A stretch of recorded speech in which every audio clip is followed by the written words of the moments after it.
Nós já tivemos a proclamação do capítulo 8 do Evangelho segundo João e também uma discussão prévia nas pequenas salas de 30 minutos.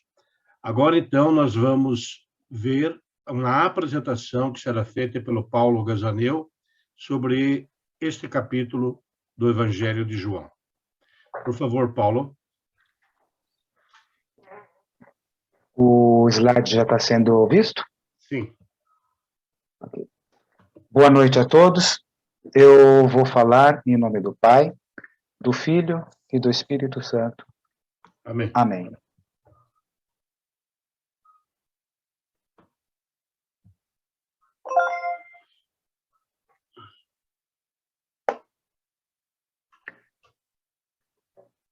Bem, de acordo com a maioria dos estudiosos das Escrituras e teólogos, ou seja, pessoas que estão constantemente estudando os livros sagrados, os versículos que compreende 1 a 11 desse capítulo 8, é um episódio que existia à parte. Só mais tarde que ele foi anexado ao Evangelho de João. Mas, ou seja, foi com critérios, porque segundo esses estudiosos, essa linguagem, por que antes não estava? Ela está mais para o Evangelho de Lucas do que para o Evangelho de João. Mas, apesar disso, esse episódio ele foi se firmando ao longo do tempo, desde quando ele foi anexado, e o seu valor como palavra de Deus, jamais ele foi questionado. E tudo leva a crer que esse trecho ele tem entrado no Evangelho de João por causa dos dois versículos, o versículo 15 e o 16 desse mesmo capítulo, que, relembrando, diz o seguinte: vocês julgam como homens, mas eu não julgo ninguém. Mesmo que eu julgue, o meu julgamento é válido, porque não estou sozinho, mas o Pai que me enviou está comigo. Então, o episódio, ele quer mostrar o que acontece quando as pessoas se confrontam com a prática de vida que Jesus trouxe. Isso significa o quê? Que quando rejeitamos a prática de Jesus, ao rejeitar essa prática de Jesus, as pessoas, elas simplesmente dão a própria sentença. O ambiente do episódio é o Templo de Jerusalém. Para quem se lembra da palestra da semana passada, é onde estava acontecendo a Festa das Tendas, que foi brilhantemente descrita pelo Clóvis. Então, é um episódio no Templo de Jerusalém, durante essa Festa das Tendas, né, festa tradicional judaica, que tanto o Clóvis quanto a Núria explicaram de forma muito notável na semana passada. Jesus se movimenta entre o Monte das Oliveiras e o pátio do templo. Aí eu coloquei mais ou menos uma imagem de satélite para vocês terem uma ideia de qual era a distância que era percorrida pelo Jesus. A gente tem mais ou menos uma ideia. O Monte das Oliveiras é o lugar no qual Jesus assume corajosamente, com muita coragem, o projeto de Deus, a fim de levar para aquelas pessoas, para nós, a vida. O templo é o lugar da rejeição de Jesus por parte das lideranças religiosas. Por quê? Porque nele se concentrava o poder religioso opressor daquela época, que era incapaz de levar à vida quem tivesse pecado. Então, antes do nascer do sol, bem cedinho, Jesus já se encontrava no templo ensinando. Por que esse detalhe é importante? Porque desde o primeiro dia da Festa das Tendas, se acendiam junto ao templo grandes candelabros. Para quem se lembra, o Clóvis também explicou isso na palestra da semana passada. Para quem não assistiu, então está aí uma boa ocasião para poder rever essa palestra e compreender o desta semana, que as duas, uma é continuação da outra.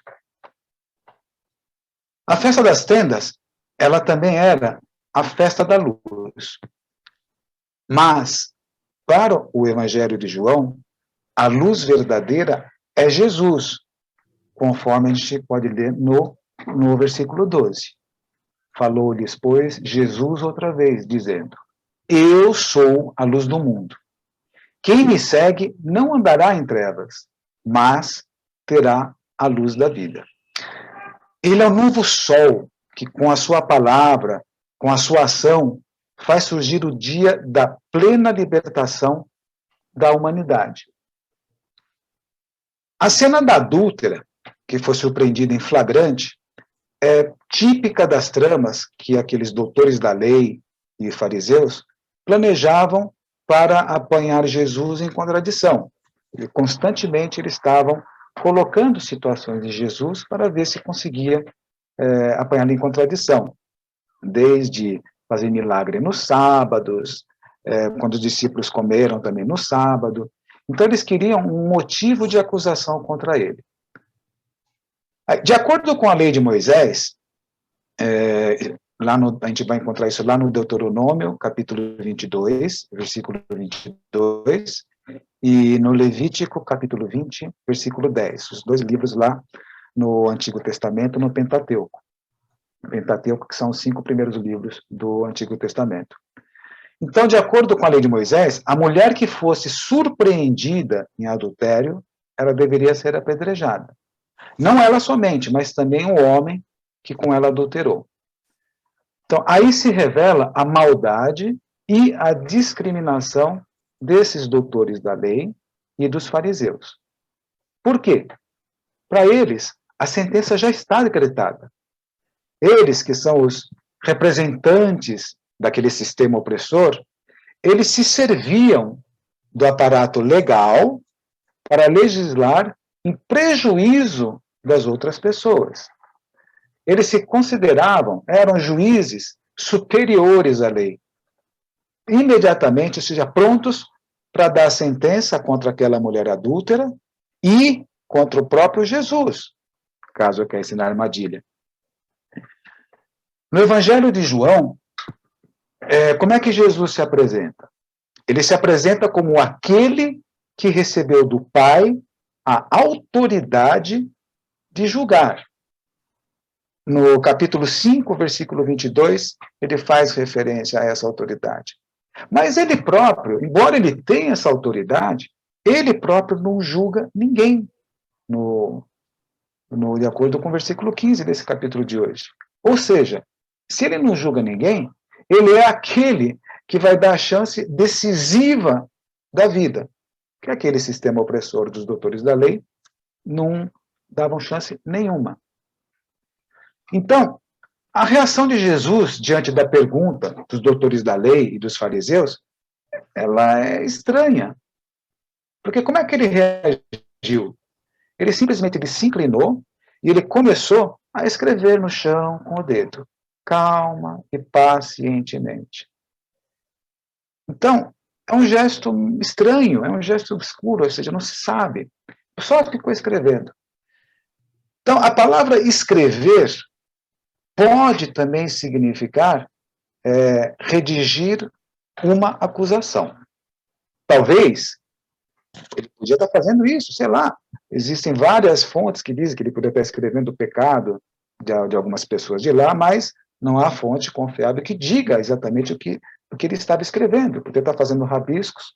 Mas o sentido talvez seja esse, redigir uma acusação, ou talvez seja impossível encontrar nesse gesto uma referência ao profeta Jeremias, lá no capítulo 17, versículo 13, que diz assim: todos aqueles que te abandonam ficarão envergonhados.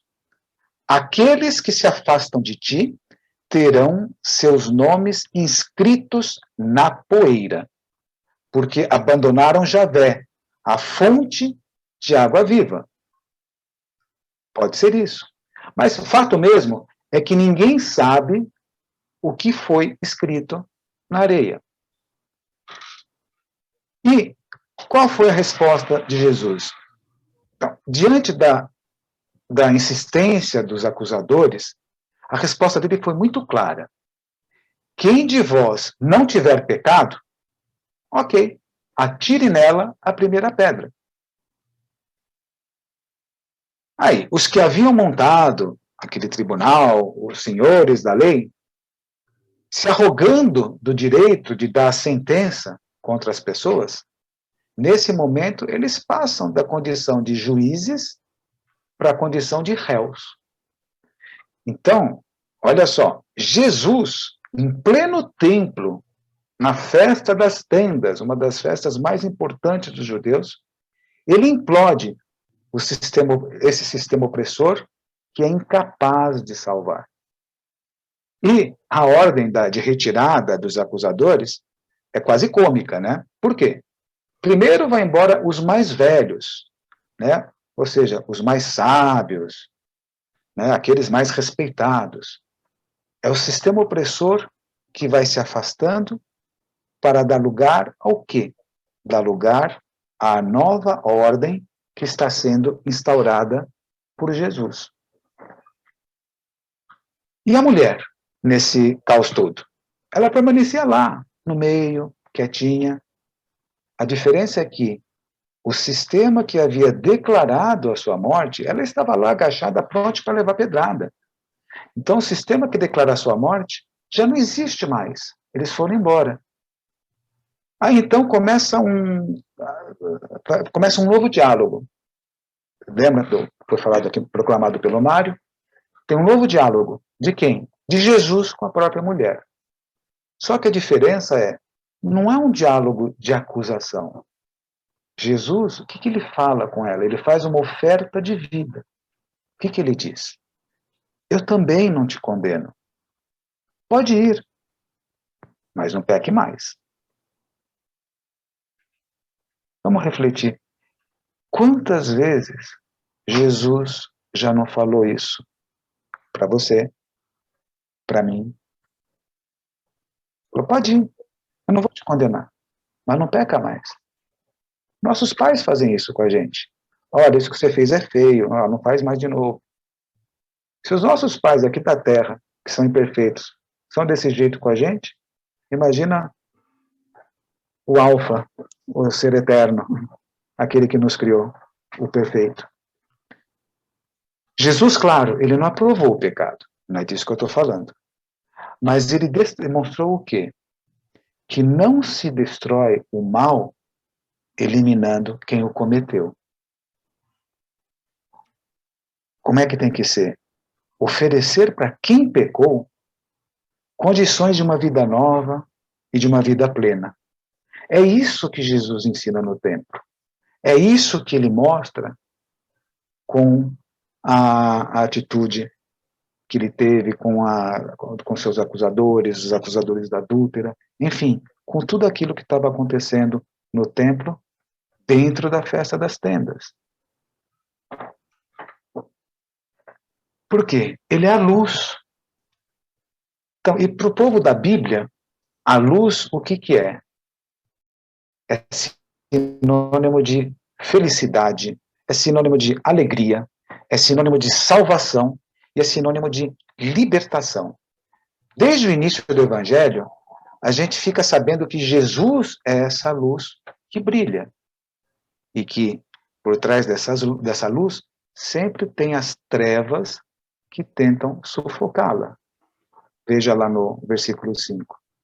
Aí, desmascarados aqueles que eram das trevas, Jesus, ele faz a grande declaração.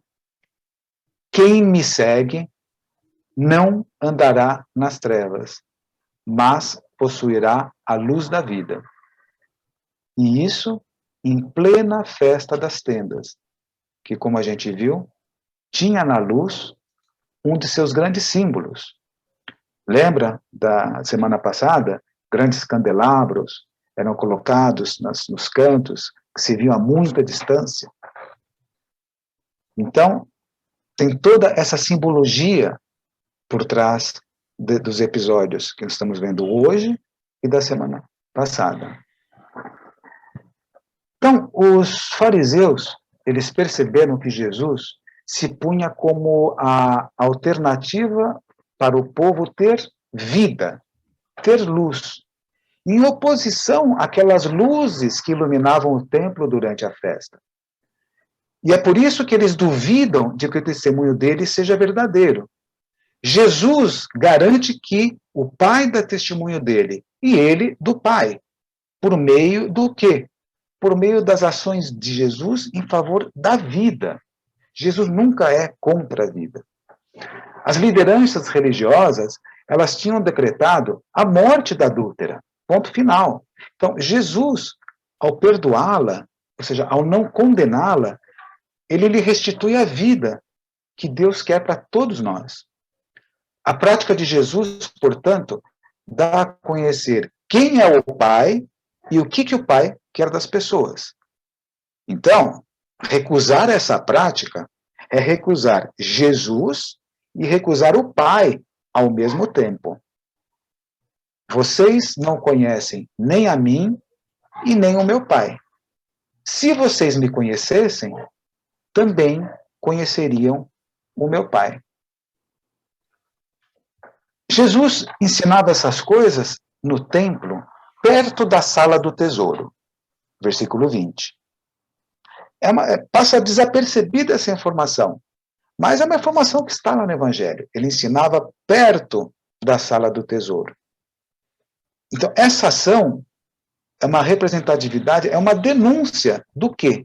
Da riqueza que era acumulada pela injustiça ocasionada pelas lideranças religiosas. No versículo 21, é a segunda vez que aparece a palavra pecado no Evangelho de João. Quando é que foi a primeira? Foi lá no capítulo 1, no versículo 29. O que dizia lá nesse versículo? Dizia que o Cordeiro, ele iria destruir o pecado do mundo. Aqui no versículo 21, Jesus diz para as autoridades: eu vou-me embora e vocês vão me procurar, mas vocês vão morrer no seu pecado, porque para onde eu vou, vocês não podem ir. Diante da prática de vida de Jesus, as autoridades fizeram uma escolha, ou melhor, elas reafirmaram a posição que tinham contra a vida. Só que essa opção vai conduzi-las à morte. Elas não podem ir para onde Jesus vai, porque de fato ele é o caminho da vida e ele é quem conduz ao Pai. E as autoridades, não seguindo esse caminho, eles estão aonde? No caminho que leva no sentido oposto, leva para a morte. E aí essas autoridades, os doutores, os fariseus, com muita ironia, perguntam se por acaso Jesus não iria se matar. Então, a gente já percebeu que Jesus, apesar de firme, ele não busca o conflito abertamente. E essa ironia no Evangelho recai sobre as próprias autoridades. Por quê? Porque elas vão ser obrigadas, elas vão obrigar Pilatos a assinar o decreto de morte de Jesus. Caso contrário, não tinha como. Né? Então, é essa artimanha, ou seja, eles não tinham como, que não fosse dessa forma. Então, Jesus, ele está o quê? Comprometido com o projeto do Pai. O que é o projeto de Deus Pai? É a vida. Os adversários, eles estão comprometidos com o projeto de morte. E as ações deles revelam esse compromisso. Então, aí está o pecado do poder religioso, que será responsável pela morte de Jesus. Pertencer a este mundo, ou seja, sustentar um tipo de arranjo social em que a vida das pessoas é diminuída e é eliminada. Essas autoridades, elas revelam uma incompreensão total de quem é Jesus. E, consequentemente, se elas não compreendem quem é Jesus, também não compreendem quem que é o Pai. Mas não se trata de uma incompreensão desculpável, fruto de ignorância. Não são ignorantes. Muito pelo contrário. É uma oposição contínua, é uma oposição organizada contra a vida que Jesus vai suscitando nas pessoas. Fazem isso para não perder o domínio que eles tinham sobre o povo, para não perder os privilégios. Então, esse é o pecado das lideranças, justamente aquelas que queriam apedrejar a adúltera. Jesus está mostrando que elas é que são de fato pecadoras e que serão responsáveis pelo levantamento de Jesus na cruz. Eles rejeitam, assim, o Messias, o Filho de Deus. Mas, mal sabem eles que essa atitude, a morte de Jesus, será o momento maior, porque vai ser a sua glorificação e a manifestação do amor fiel que ele tem pela gente. Jesus, ele é o caminho da liberdade. Então, esse desmascaramento tocou muitas pessoas. O que vai acontecer com as autoridades que deram crédito para Jesus? Porque não era uma unanimidade. Ele as provoca a mudança total. Se vocês guardarem a minha palavra, vocês de fato serão meus discípulos. E vocês vão conhecer a verdade. E a verdade vai libertar vocês. Reparou que é uma coisa ligada à outra? Guarda a minha palavra, serão os discípulos. Se conhece a palavra e são os discípulos, vão conhecer a verdade. Se conhece a verdade vai libertar. E aí se inicia o caminho da fidelidade a Jesus e à vida.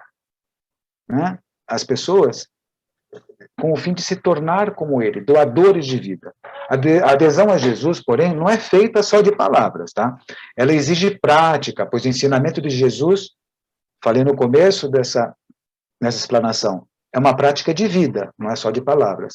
E a prática se pressupõe sempre uma ruptura com aquilo que não está a serviço da vida. É isso que as autoridades religiosas, elas não admitem. Elas são defensoras da lei, considerando como a verdade que liberta.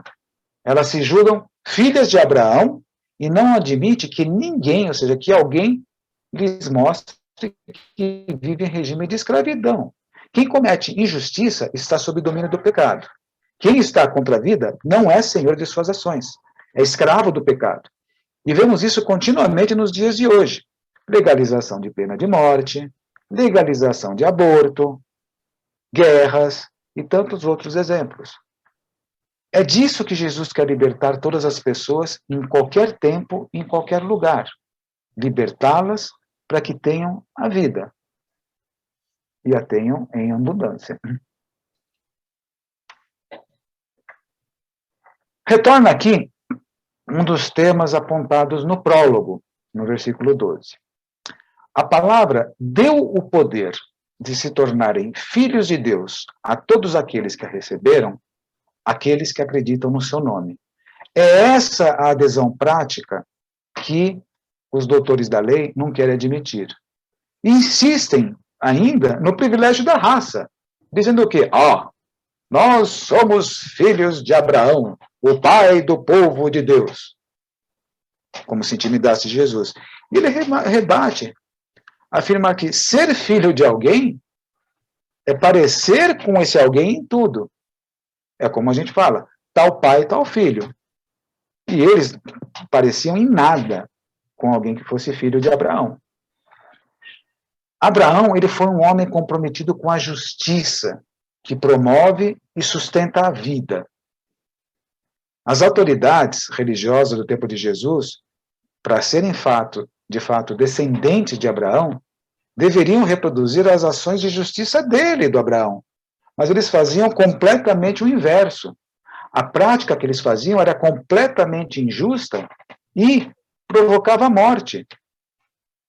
E Jesus é filho de quem? Jesus é filho do Pai, é filho de Deus.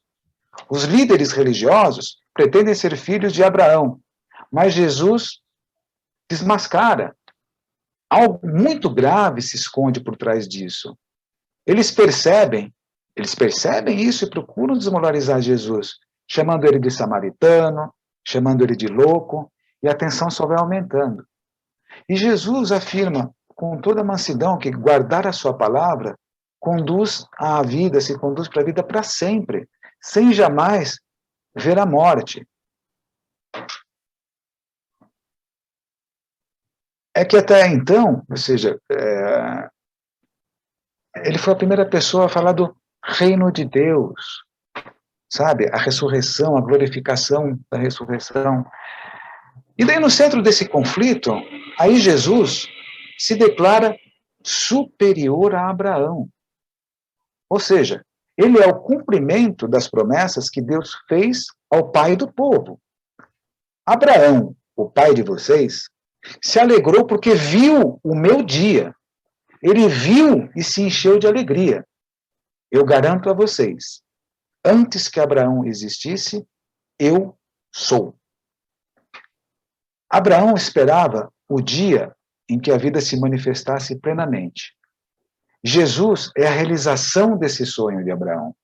Mas as autoridades religiosas, em vez de aceitar a vida, que era expressa na prática de Jesus naquele tempo, o que eles fazem? Estão a todo momento planejando a sua morte. A expressão eu sou, ela é muito importante no Evangelho de João. Se vocês se lembram, ela recorda o nome com que Javé se deu a conhecer a Moisés e ao povo na história da libertação do Egito. Pode rever isso lá no Êxodo, segundo livro da Bíblia, capítulo 3, versículo 14. Jesus assume esse nome, por ser o Filho de Deus que dá a conhecer de modo pleno a vontade do Pai. E mais para frente ele vai dizer, o Pai e eu somos um, afirmando como eu sou. Jesus, ele se dá a conhecer como o libertador que traz a vida para todos os que desejam a vida. Todavia, nem todos estão comprometidos com ela. De fato, as lideranças do povo vão o quê? Apanham pedras para matar Jesus. Assim, dessa forma, com essa atitude, mostram de quem que elas são filhos, né? As autoridades de que elas são filhas, e de como elas estão comprometidas com a morte. Então, Jesus desmascarou totalmente um sistema religioso não comprometido com o Deus que quer a vida para o povo e não a morte. E aí, Jesus sai do templo e se esconde.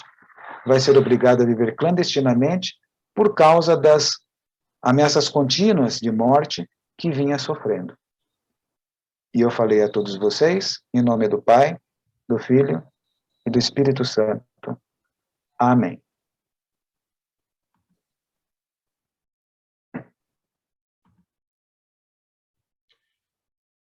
Bem, agora então, nós iremos mais uma vez para as nossas pequenas salas para poder continuar a reflexão sobre esse trecho do Evangelho. Sempre lembrando que agora é a hora de trazer a reflexão para a sua vida.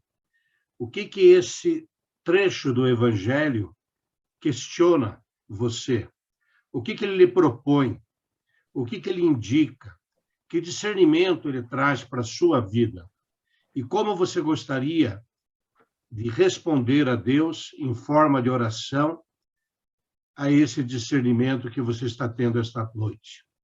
Então, teremos mais 30 minutinhos e depois retornaremos a essa sala para o encerramento. Até já.